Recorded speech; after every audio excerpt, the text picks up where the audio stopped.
Fantasy VII is one of the most iconic names in gaming. It's been around since the late 90s and has accumulated quite a large and diverse fandom as a result. As a franchise nearing 30 years, perceptions on things have shifted as well. But one thing has remained: the god-awful fan wars. There are a multitude of different things the FF7 fandom argues about, but one of the most infamous topics is the battle of which heroine is the best. An argument which spins off of an equally abhorrent fan war, the love triangle debate, otherwise known as the LTD. As backwards as it seems, even in today's modern age, it seems many equate a heroine's importance to her romance status with the main hero. The idea that a heroine can be important to the story outside of romance seems foreign to most. The flip side of that argument is, if a heroine's main role is to be the love interest, that somehow means she is less significant even if her romance is a cornerstone of the main character's arc. There seems to be no balance to this discussion, so I will endeavor to do my best to explain the dynamic of dual heroines, two characters of equal importance but differing roles. This will actually be a twofold discussion because I will also explain the Tifa phenomenon and offer defense of Tifa's popularity and offer an explanation to her detractors for why she holds favor amongst so many over Aerith, and offering this from the perspective of a female Tifa fan, because there does seem to be a lot of misconstruing of why she is so popular amongst so many, despite a large portion of Tifa's fandom being comprised of women. There seems to be this impression that she's only liked for certain aesthetic reasons, but I'll get into that later. Now, this of course doesn't make Aerith any less important as a heroine. She can still be important, but simply less popular as a character amongst the populace. Two things can be true at once. Now, before I officially start, please be aware that obviously I am not unbiased in my views on the heroines. So once I get through discussing the dual heroine discussion, which I will try to keep as objective as possible, once I get through that portion and I start discussing the popularity of the characters, my own views will come into play. And just so you're aware, my views on Aerith are not exactly favorable. So if you are an Aerith fan, you might not want to stick around for this particular video if you're particularly sensitive about this subject. But I will do my best to keep things respectful, but I will also not be pulling punches when it comes to giving my critiques on certain aspects of her character, just so you're aware. First, let's discuss the concept of dual heroines. Sadly, there seems to be a lot of needless bickering on this rather simplistic concept. It's not difficult to understand that multiple characters can carry equal importance in a story while occupying different positions or roles. In FF7, there are two concurrent plot lines, an external one and an internal one. The external plot has to do with the fight for the planet and stopping Meteor. The internal plot has to do with Cloud's identity crisis. Both plot lines eventually merge into each other and are inextricably linked. Without Aerith stopping the meteor, Tifa's efforts to bring back real Cloud would be in vain because the world would simply be destroyed, killing everyone. Without Tifa, Aerith's efforts would also equally be in vain, because without Cloud recovering, there is no one to stop Sephiroth, and Aerith's attempts to stop the meteor would end in failure because he is blocking her prayer. Each heroine has her own unique place in the story and cannot be replaced one to another. Aerith is the heroine of the external plot, to save the planet. Tifa is the internal heroine who saves Cloud. It really is quite a simple thing to understand at the end of the day. During the creative process, the first heroine was in essence Aerith. but not quite the Aerith we know today. We know, thanks to a recent interview from Nomura, that the original heroine, while possessing some of current Aerith's traits, had a personality more akin to current Tifa, as well as her design and name. Tifa's main purpose for being added to the story was to be by Cloud's side. Despite the often misunderstood love triangle based upon deliberate story choices and statements by the developers, it's abundantly clear that Tifa was always meant to be Cloud's love interest, no matter what choices throughout the game's affection rating you, the player, choose. That, however, is not to say Aerith is less important. Her role is still crucial as the planet's eventual savior. Each heroine simply serves a different function. To be frank, I don't think I need to spend too much time on explaining the concept of dual heroines. I think most people should be able to grasp this very basic concept. Most who argue against this argue in bad faith and ignore heaps of undeniable evidence simply to support some shipping agenda. Unfortunately, those who think that way cannot be reasoned with. The Rebirth key art, as well as traces of two pasts and multiple dev quotes, provide more than enough explanation for any truly reasonable person to understand. Now we get into the meat of the discussion, and probably the main reason you clicked on this video. Which of the heroines is better? Now this is where things get a little interesting, because this is more of who resonates with you, the player, more. Now, when it comes to myself personally, Tifa undoubtedly is the one I resonate with and enjoy the most. Personally, I don't really gravitate towards the chosen one archetype that much. The everyday hero I've always found more compelling. It's one of the reasons I love Cloud Stripe so much. Both he and Tifa are simple country kids that got sucked into this crazy journey, and through sheer determination and desire to protect those they love, they overcome impossible odds. Tifa possesses no magic. She is not born special. Everything she is and has achieved, she got through hard work, discipline, and dedication. Her strength of character and morals, her sense of justice, her mercy, and her loyalty are just a few of her admirable traits that I personally really gravitate towards. Tifa comes from a simple background. She comes from the same backwater country village as Cloud. She was not born rich. She grew up wearing hand-me-downs. She grew up far away from the ritz and glamour of city life. Tifa, despite her sometimes naive view of the world during her childhood, she still possesses an astounding level of emotional maturity for someone her age, a trait that serves her well even throughout the journey as an adult. Tifa shows a lot of compassion and empathy, sometimes to a fault. One of her character flaws is that she's a people pleaser. One of the things I find so endearing about her is that she is so incredibly likable even through her flaws. Her flaws simply make you want her to succeed all the more. She has this underdog flair that makes you root for her, especially when you see all the obstacles and struggles she has to overcome throughout the course of her life. It really starts in Midgar when she's trying to build her life after the Nibelheim incident. She's young, inexperienced, and all alone, but through her hard work and resilience, she overcomes crooks who want to take advantage of her, and she purchases Seventh Heaven and offers a home to Barrett and Marlene, getting them off the street.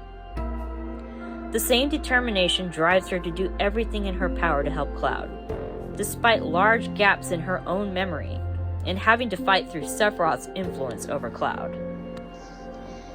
Now comes the part where we discuss Aerith as a heroine. Now, before I start, let me clarify that regardless of whatever my own personal views are on Aerith as a character, it does not change the fact that she is crucially important to the story. Her actions have major ramifications on not only the plot, but also on the other characters in this story. So regardless of whatever my personal view is, it doesn't matter. She is still a very important character. That being said, I just don't resonate with Aerith very much. She has a type of personality that is sometimes difficult to sit through. While there are moments and times in the story where her kind of bubbly, chaotic energy is enjoyable, there's other times, in fact many times, where it can be a bit grating on the nerves. And there's also certain aspects of her character that I find distasteful. Again, I understand why she has these flaws. It helps humanize her. And all of the characters in this story have flaws. Cloud has flaws, Tifa has flaws, Barrett, Sid, Vincent, everyone has flaws. Everyone has aspects of their character that are supposed to not exactly be positive. Because again, it helps humanize these characters. It helps you be able to relate to them. Unfortunately, the type of character flaws that Aerith has run the risk of turning off certain people in your audience. And especially during certain parts of the story where, again, it's understandable why she's having these moments. At the same time, it does unfortunately make her unlikable to some. While Tifa has a personality where she tends to put other people ahead of herself, sometimes to the extreme, Aerith has the opposite problem. Aerith, at times, tends to put herself and her own feelings first, with little regard to how it affects the people around her. Now, there is a few moments where she seems to recognize this, but it does rear its head at certain points in the story. This is something that was actually pointed out in Traces of Two Pasts as well, where as a child she had a birthday picnic planned, but a man died of a heart attack and it kind of ruined her birthday plans. And she carried some resentment about this. She of course recognized how horrible it was, and she felt bad about it later, but it still didn't change the fact that in the moment she selfishly was upset at a man for dying of a heart attack on her birthday. This is, again, to showcase how her and Tifa are opposites of each other in this regard. Tifa is inherently selfless to the point where it becomes a problem for her when it comes to setting boundaries and maybe letting people walk on her a little bit too much, whereas Aerith has the opposite problem where she tends to be the one walking on other people. And Cloud himself addresses this in Cosmo Canyon when he tells her, even if I told you no, it's not like you would listen. Aerith is inherently selfish. And I know that's a tough pill for some Aerith fans to swallow, but it's something that is definitely a true fact about her character. Aerith Gainsborough is inherently selfish, which again makes her sacrifice at the end of the game so much more important, because it's a rare moment, but it's like the peak of her character development where she finally decides to put other people, the people that she cares about, ahead of herself. And it's really a beautiful thing when you think about it. Someone who is used to putting herself first, taking a step back and putting those she loves ahead of herself. It's really a great character growth moment. But in the meantime, it does become incredibly frustrating, especially when you see how her actions are hurting the people closest to her, namely Tifa. Tifa seems to be the main one who is affected negatively by some of Aerith's more selfish personality traits, which again makes it difficult for me to like her. And her selfishness comes into play again, like I said, on the water tower in Nibelheim, where here Cloud is. He's reliving trauma by revisiting Nibelheim, and he's suffering through, he's literally having like Nom flashbacks up on the water tower. And then Aerith proceeds to make this about herself and about her angst about not having a childhood friend or whatever.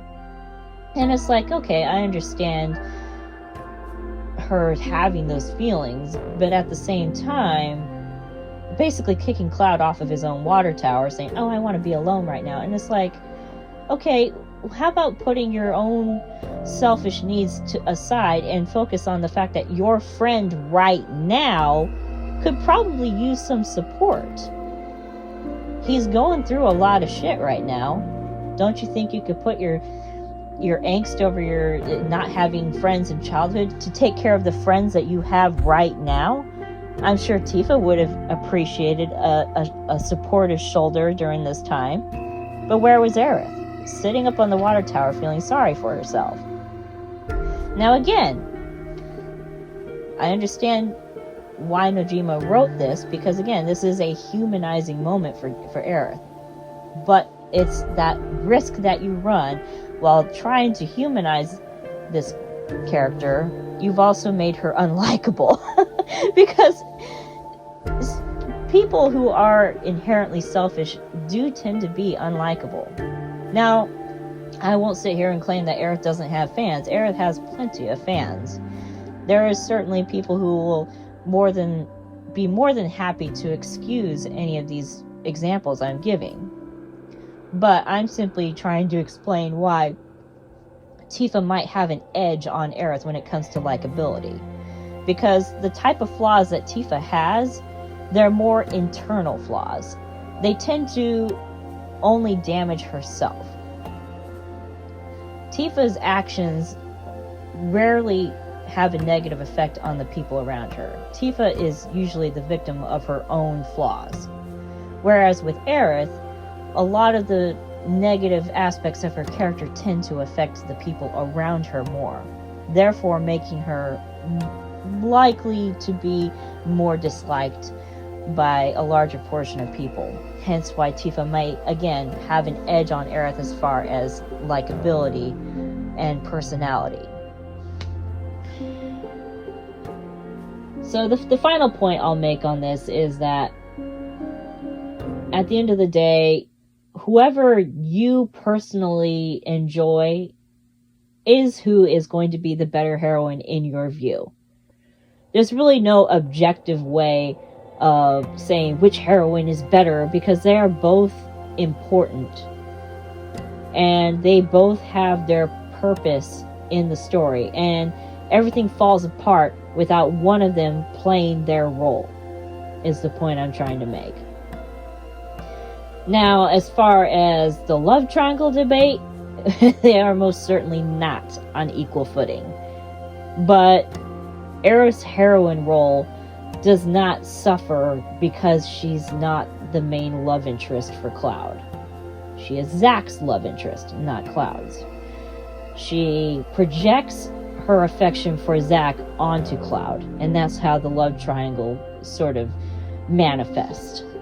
Now, that's not to say that Aerith doesn't develop genuine feelings for Cloud, but I think they're more centered on a friendship, especially considering the way the church date ended. Yeah, that was a little bit more of a, well, there's liking, and then there's liking. Yeah, we know what you're saying, Aerith. Yeah, you're not Zack, Cloud. But regardless, it's pretty clear that they are not on equal footing as far as the love triangle debate goes. And it's supposed to be that way, because Aerith is not supposed to be with Cloud. That's, I mean, you were given the warning sign in Remake, which says it's not real. That was your sign. That was your big red flag waving in the wind right there, that Clarith was never going to happen. And this was an Aerith who was closer to, I guess, the future, according to Toriyama. So this is your Omni Aerith speaking, okay? This is the one that knows all the shit, and she's telling you it ain't happening. So, take from that what you will. But regardless, just because Aerith is not the main love interest for Cloud does not diminish her role as a heroine at all. Because that's not what her heroine role is centered on. Her heroine role is centered on her stopping the meteor. That's the purpose that she serves in the story. Her job is to stop the meteor. So, while she has that role, it cannot be diminished by the fact that she's not Cloud's main love interest.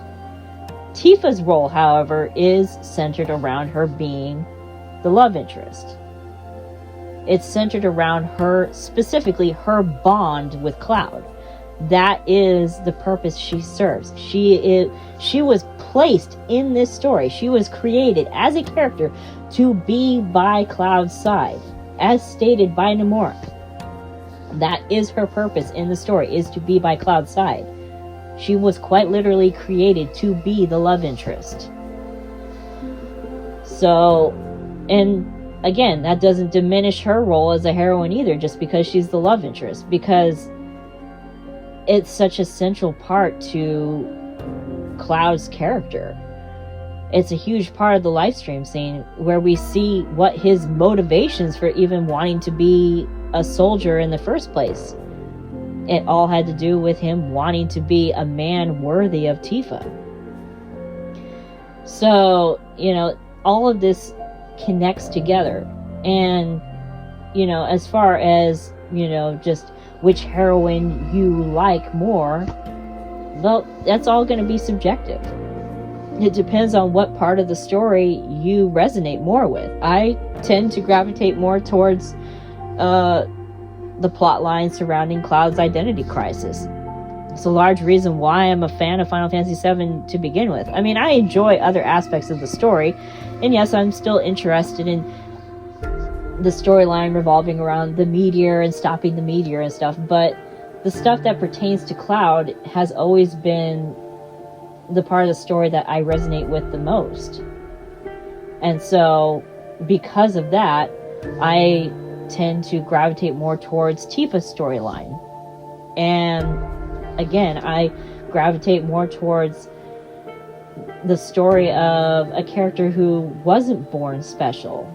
She didn't have anything just handed to her. She worked for everything that she has. She struggled for everything that she has. And so that to me is just something that I enjoy seeing in a heroine. I enjoy seeing those kinds of heroes promoted because they are relatable and they are appealing. I realize that my views might be controversial to some, but that's just simply my opinion on the matter. And everyone's opinion is going to be slightly different, but hopefully I was able to articulate why perhaps there is this difference in popularity between Aerith and Tifa, because that does seem to be something that is debated quite often in the fandom, and I wanted to give a more level-headed response to it rather than the usual back and forth that we get. Thank you all for listening, and I'll catch you next time.